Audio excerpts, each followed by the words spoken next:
Hi guys, if you want a 4-seater car with a horse on your logo, you have the GTC 4 Lusso T.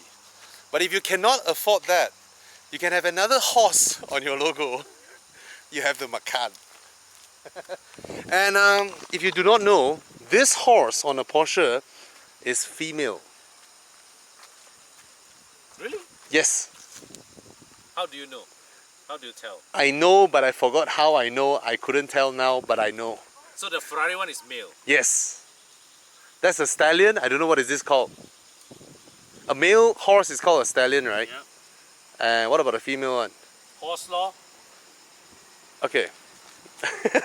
Okay, this is the new Macan, which looks like the old Macan, which, let me tell you, what are the changes? Alright? First of all, the whole headlight housing, the internals of it is thoroughly modernized. The bumpers, the profiles has been changed. I mean, if you look at the Macan, you'll be like, this new one, you'll be like, how? This looks much better, but I cannot tell what has been changed. That will be the feeling. You know, there's a more pronounced lip here.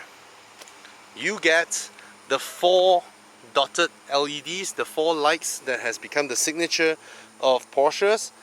But previously, you have to buy the turbo in order to get this. Now, a base Macan, 2-liter, 380 ringgit road tax. Oh, sorry, this is company road tax, so it's more expensive. Would have gotten you that. Alright, side profile is still the Macan that we know it as it is. This rims has always been beautiful, and that's a woman jumped out from the boot. Yeah, okay. And yeah, that's the boot. This is the biggest change they did. Okay, the new unibrow tail lamps. Okay, like it or hate it, Porsches are going this direction. All of them are going this direction. The thing is this, you know, there are certain good ideas whereby everybody thought of it at the same time. Yeah, this trend. Let me tell you this. Okay, the cars are coming. We need to remove ourselves. I don't know. Yeah. They're turning in. Ah. Oh, they are going. Oh, move away. Yeah. And they're kind enough to let us use it. It's the K9 unit.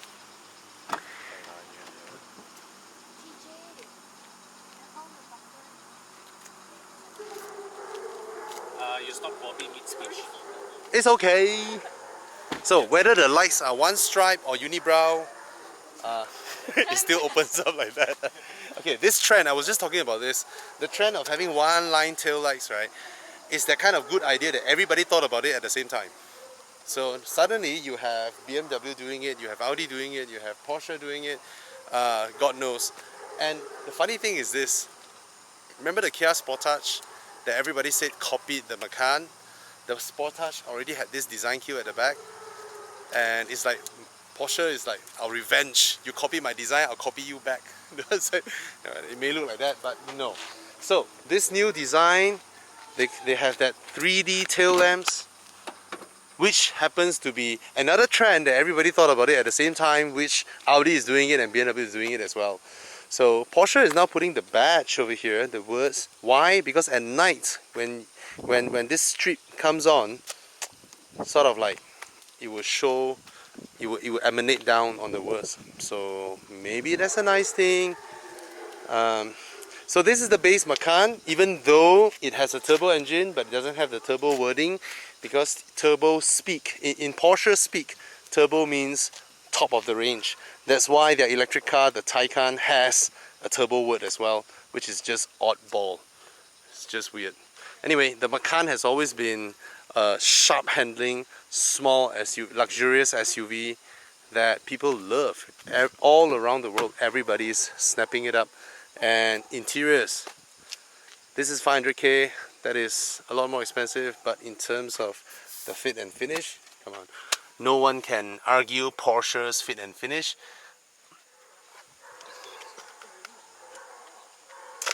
I'm amazed with the gear lever. Why? That is the old PDK gear lever. Porsche Doppelkupplungsgetrieb. Porsche Getrieb. Porsche Doppelkupplungsgetrieb. Yeah.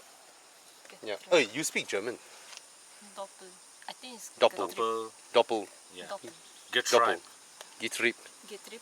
Getrieb. Getrieb. Okay. Genau. Say me and Con is fat in German. I don't know what's fat in German. Really? Yeah. Handsome? I also don't know what's handsome. No, she's like, I don't think you guys are handsome. Oh, you throw your German away already. Damn, that's a Okay. waste. Anyway, nothing much has changed in the interior apart from the infotainment screen. All right. Now this is actually the best balance. You know why? The Panamera has a new screen and they remove all the buttons over here. But this design is my favorite. I mean, for what Porsche has done over the past 10 years, right? These Virtu-like buttons is actually a nice touch, and it's like a iconic design of Porsche. And this car actually has both. And you have the 918 steering wheel, which looks brilliant. And of course this. And I think this is the best way to adjust your driving modes on the steering wheel. But of course, Ferrari also does that with the even more special Manettino switch, alright? But this one, while you're driving, you can switch it immediately. Now, I really think that all cars, drive dynamic adjust controls should be on the steering wheel. Yesterday we went on the Sungai Koyan road. There are so many times I have to switch between different modes, and I find it, if it is on the steering wheel, it's brilliant.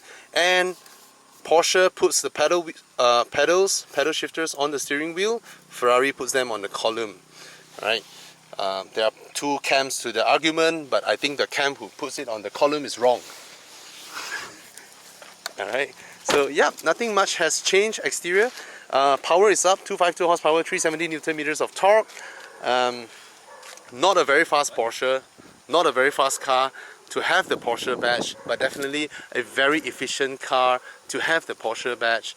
Low cost maintenance, low cost, basically everything is low cost with this car. You know, it doesn't consume a lot of fuel, road tax is cheap, fuel consumption is low, it's fast enough, exciting enough to drive, and it looks exciting enough, just like for your everyday use. Okay, rear legroom is undeniably tight. All right, if you're talking about the footprint of the car, okay, this is extended to the back quite a bit. Let's adjust it back to a more reasonable position. Ingress and egress is okay, but here is a bit low. All right, in terms of the size of the door opening, even though the door opens up to maybe 70-80 degrees, but from this to here the distance is rather tight. Legroom is all right. You can put your feet down there, everything is okay, and I'm 5'11", I have room here. The thing is this, the seat back is rather straight, but because the car, you don't get a lot of room inside here, so you will feel that the seat back isn't that straight. Let me explain. If there's more room in this car, let's say if I get a lot more leg room, I will have the tendency to slouch. Oh, going in and out is so easy. There's one foot out.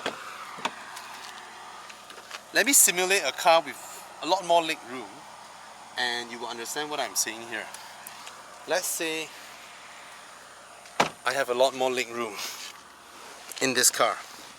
Okay? Let's say I have a lot more leg room, much like an X3 class car. I will suddenly have the tendency to want to slouch. That's when you will feel that the seat backs are rather straight. But given that the normal seating position of this car, the space that you have, you won't feel it's upright, even though it is upright. Okay? That's the aircon controls. I wouldn't call it extravagant, you know. But the designs are alright. 2 USB ports here, 2 USB ports there. Nice steering wheel, nice spec, red leather, There is a lot of features here. You have the lane keep assist or warning. You have the sport suspension. Yep, the new touchscreen interface. The new touchscreen interface of Porsche's new infotainment system is... I love this car, but the infotainment system is one of the worst from Germany. They need to go back to the drawing board to really look at how they design the interface, whether they want to go a linear access or more graphical user interface, because it's everywhere now. Suddenly it's here, suddenly it's there. All of a sudden you're accessing linear menus, all of a sudden you have a car drawing there, you have buttons littered all across the screen. There's a constant process of looking around, finding for stuff to press. I think they really need to rework on that. Other than that, if you want a small, sporty, luxurious looking SUV and you're not exactly poor, you know, why would you want to buy an X3 or a Q5 or a GLC like all the poor people out there, right?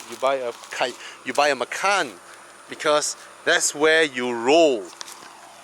That's where you start rolling, right? That's the Macan. Something that provides the same practical package as an X3 or a Q5 or a GLC, but you're richer than them, so you can pay more. Literally double the price, almost. That's the Macan.